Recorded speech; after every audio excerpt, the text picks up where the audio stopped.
Hi, I'm Jean Nolte, editor at Fons Porter. And I'm Colleen Tauke. I'm the sewing specialist with Fons Porter. In this Sew Easy, we're going to show you how to make easy scallops. This is kind of a fun little border treatment for a quilt. It just dresses it up just a little bit. So we're going to assume that this is our border.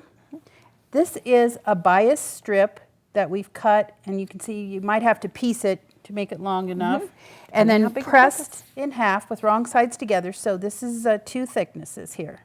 And your fold is toward the center. This is the fold. Okay, so what we want to do is decide how wide the scallops are going to be. So we picked 4 inches for this one. And so we took a ruler, and in this case a white pencil that erases, and first marked our 1/4 inch seam allowance, and then we made marks all the way across every 4 inches. 4-inch increments, yes. Okay, so then the next thing you're going to do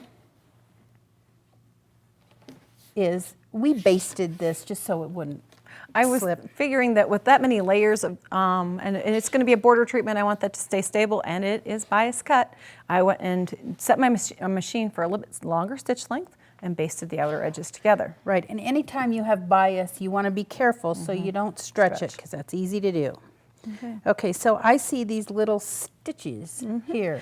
Those increments that we marked with a white pencil earlier, what we're going to do, we would do is go in with the sewing machine and make about 3 or 4 stitches to tack those points down with the machine. And then, remember we talked about not stretching on the bias? Well, here's where we're actually going to take advantage of the stretch. We're going to take this folded edge, and we're going to pull back and create curves from tack to tack, like this. Now, are those tacks going to come out later?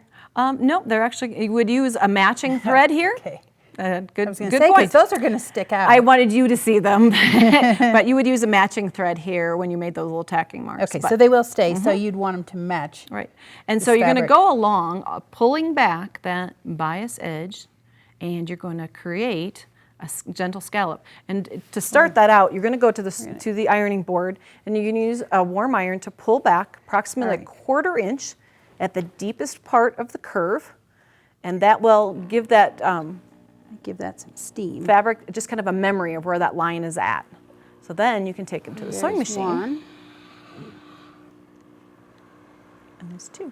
This is a very different kind of I'm just going to do a couple border for now. fashion. You don't always see this on quilts, but it's really kind of fun. All right, so Okay, now we're going to take it that. under the sewing machine.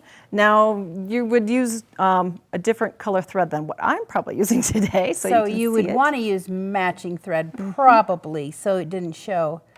And you're using a straight stitch, right? Right, I'm going to use a straight stitch, and I'm going to stitch right near the folded edge of the scallop. So you want to stay as close to that edge as you can, and you can just keep sewing from one to the next without stopping. Exactly. Now, I suppose you could do this by hand if you didn't want to row a stitching there.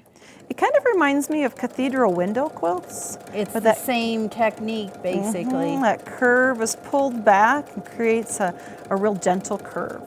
Okay, now to show you what I've been doing here under the machine. I'll take it out. All right, And there you we can go. see it creates that gentle Cute scallop. little scallopy edge on there. You could use decorative threads, matching thread. Thanks for joining us today. For more Sew Easy videos, go to fonsporter.com.